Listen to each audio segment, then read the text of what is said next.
तीन जादुई नारियल के पेड़। सोहनपुर गांव में ठाकुर वीरेंद्र प्रताप रहता था। वो बहुत पैसे वाला था और वो बहुत दयालु किस्म का आदमी था। वो गरीबों की बहुत मदद करता था। उसके पास तीन जादुई नारियल के पेड़ थे जो कि उसने अपने गांव के बाहर लगा रखे थे। एक नारियल का पेड़ सोने के नारियल देता था और दूसरा नारियल का पेड़ पैसे देता था और तीसरा नारियल का पेड़ अलग अलग तरह के फल देता था। ठाकुर वीरेंद्र प्रताप चौहानपुर गांव का मुखिया भी था, पर अब बेचारा ठाकुर वीरेंद्र प्रताप बूढ़ा हो गया था। उसकी सेहत अब ठीक नहीं रहती थी। ठाकुर वीरेंद्र प्रताप के तीन बेटे थे। सबसे बड़े बेटे का नाम सुंदर, जो बहुत बुद्धिमान और चतुर था, पर सुंदर आलसी बहुत था। दूसरे बेटे का नाम सुशील था। वो भी सुंदर से कम नहीं था। उसकी चतुराई से भी हर कोई वाकिफ था। और सबसे छोटे बेटे का नाम सुलभ। सुलभ बहुत मासूम था और बुद्धिमान भी इतना नहीं था, पर सुलभ आलसी नहीं था। वो वीरेंद्र प्रताप की किसी भी बात को नहीं टालता था। ठाकुर वीरेंद्र प्रताप इसी चिंता में था कि आखिर वो उसका वारिस किसको बनाकर जाए। वो चाहता था कि वारिस वही बने जो इसके लायक हो, उसकी धन संपत्ति और तीन जादुई नारियल पेड़ों का सदुपयोग करे। एक दिन रात को वो विचार में मग्न था कि आखिर कैसे अच्छा वारिस ढूंढा जाए। अगली सुबह हुई और वीरेंद्र ने अपने तीनों पुत्रों को बुलाया और अपने बागीचे में लगे तीनों जादुई नारियल के पेड़ों के पास ले गया और कहा, देखो बेटा, जैसा तुम्हें भी पता है कि आजकल मेरी सेहत कुछ अच्छी नहीं रहती, इसलिए मैं अपना वारिस ढूंढ रहा हूँ जो मेरी धन संपत्ति और इन तीनों जादुई नारियल के पेड़ों का सदुपयोग करे। तुम तीनों मेरे लिए समान हो, इसलिए मैं आज से तुम्हारी एक परीक्षा लूंगा। जो उस परीक्षा में सफल हो जाएगा वही मेरा वारिस बनेगा।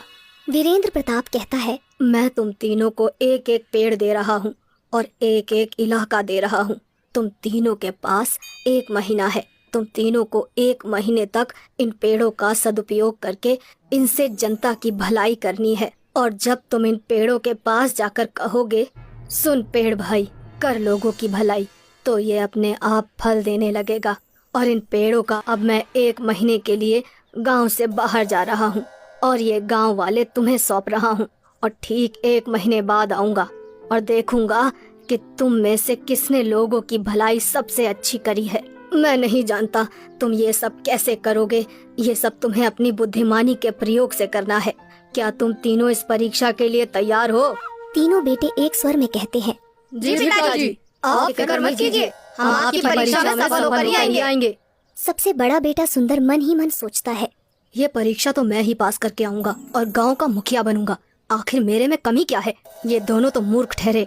दूसरा बेटा सुशील मन ही मन सोचता है, आखिर वो तो पिताजी को ही पता है कि मुखिया कौन बनेगा। मुखिया बनने के लिए योग्य सिर्फ मैं ही हूँ। मैं सुंदर भैया से किसी काम में कम नहीं हूँ और सुलभ तो इस परीक्षा में कहीं है ही नहीं। सुलभ मन ही मन सोचता है, पिताजी ने ये परीक्षा रखवा कर अच्छा किया। चलो, हमें भी अब थोड़ा मदद करने का पुण्य मिलेगा। वीरेंद्र सिंह बड़े बेटे सुंदर को सोने के नारियल वाला पेड़ दे देता है।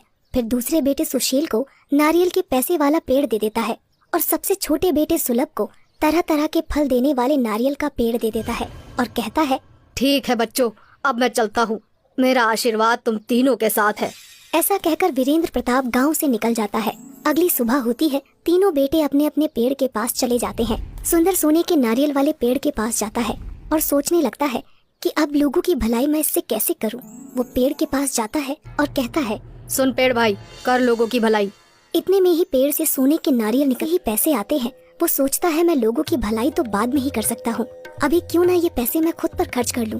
ऐसा सोचकर वो उन पैसों से खुद के लिए शराब खरीद लेता है। वहीं दूसरा बेटा सुशील पैसे देने वाले नारियल के पेड़ के पास जाता है और कहता है, सुन पेड़ भाई, कर लोगों की भलाई। उसके पास भी बहुत सारे पैसे आ जाते हैं। सुशील उन पैसों को बांटने के बजाय उन पैसों को लोगों को उधार देने लग जाता है।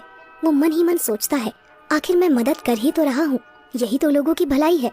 अब मैं पिताजी की तरह मूर्ख नहीं जो इन पैसों को ऐसे ही लुटा दूं। वहीं तीसरा बेटा सुलभ तरह तरह के फल देने वाले पेड़ के पास जाता है। वो सोचता है, इस गांव में ऐसे बहुत से लोग हैं जो एक दिन का भोजन भी नहीं जुटा पाते हैं, उनको इसकी सबसे ज्यादा जरूरत है। फिर सुलभ पेड़ के पास जाता है और कहता है, सुन पेड़ भाई, कर लोगों की भलाई। इतना कहते ही पेड़ से तरह तरह के फल निकलने लगते हैं। सुलभ उन फलों को गरीबों में बांट देता है। सुलभ अब रोज ऐसा ही करने लगा। वो पेड़ के पास जाता, मंत्र पढ़ता और उसमें से जो फल निकलते वो उन फलों को गरीबों में बांट देता। उसे लोग बहुत दुआ देकर जाते। वहीं सुंदर तो बहुत शराबी हो गया और उस पेड़ से जो भी सोने के नारियल निकलते उनको बेचकर शराब पी लेता था। उसकी सेहत भी अब बहुत खराब हो गई थी। दूसरा बेटा सुशील, वो तो मानो गरीबों की मदद करने के बजाय उन पर जुल्म ढाने लगा था। सुशील पैसे तो दे देता, पर अगर किसी ने उसके पैसे वापस देने में देरी कर दी ही ना बीत गया। ठीक 1 महीने बाद ठाकुर वीरेंद्र प्रताप गांव लौटता है। वो बहुत उत्सुक रहता है क्योंकि उसे आज पता चलने वाला था कि उसका वारिस कौन है। वो सोच रहा होता है कि मेरे तीनों बेटे ने कमाल कर दिया होगा, गांव में तो रंगत होगी। वीरेंद्र सबसे पहले सुंदर के इलाके में जाता है। वो वहाँ बाहर लोगों से पता करता है तो उसे मालूम पड़ता है कि सुंदर कभी इस इलाके में आया ही नहीं। वो तो सिर्फ शराब पीकर एक जगह पड़ा रहता है। अपने बड़े बेटे के बारे में ऐसी बातें सुनकर वीरेंद्र को बहुत धक्का लगता है। उसने कभी सोचा भी नहीं था कि उसका सबसे बड़ा बेटा सुंदर इतना बुरा नाम कमाएगा। खैर, फिर वो अपने दूसरे बेटे सुशील के इलाके में जाता है। वहाँ जाकर तो वो चौंक जाता है। सुशील इलाके में तो आता था, पर वो सिर्फ वसूली करने के लिए। सुशील के नाम से गांव वाले लोग बहुत डरते थे। उसका नाम सुनकर ही कांपने लग जाते थे। अपने बेटे के बारे में ऐसी बातें सुनकर वीरेंद्र को बहुत दुख होता है। वीरेंद्र वहाँ से आगे बढ़ता है और सुलभ के इलाके में जाता है और वो वहाँ देखता है कि सुलभ के इलाके में खुशहाली है। लोग मस्ती से अपना काम कर रहे हैं और सुलभ को दुआएं दे रहे हैं। सुलभ की तारीफ सुनकर वीरेंद्र का मन बहुत खुश होता है। वीरेंद्र फिर सीधा अपने घर जाता है और अपने तीनों बेटों को अपने कक्ष में बुलाता है। तीनों बेटे वीरेंद्र के पास जाते हैं। सुंदर और सुशील वीरेंद्र को देखकर उनके चरणों पर गिर जाते हैं और कहने लगते हैं, पिताजी, हमें माफ कर दीजिए पिताजी, हम लोगों की भलाई नहीं कर सके। आपने जो हमारी परीक्षा ली, हम उस पर भी खरे नहीं उतरे। हमारे दुरुपयोग करने से वो पेड़ भी गायब हो गया। सुंदर और सुशील, तुम दोनों को अपने इलाके को संभाला और गांव वालों की भलाई करी। इतना कहकर वीरेंद्र सुलभ को अपने पास बुलाता है। सुलभ, इधर आओ बेटा। जी पिताजी।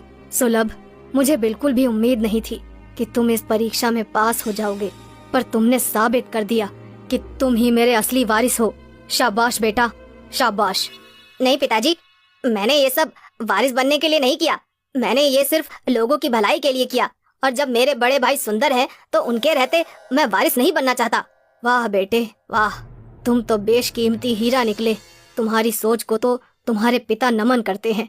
तुम इस परीक्षा में पास हुए हो, इसलिए असली वारिस तुम ही हो बेटा।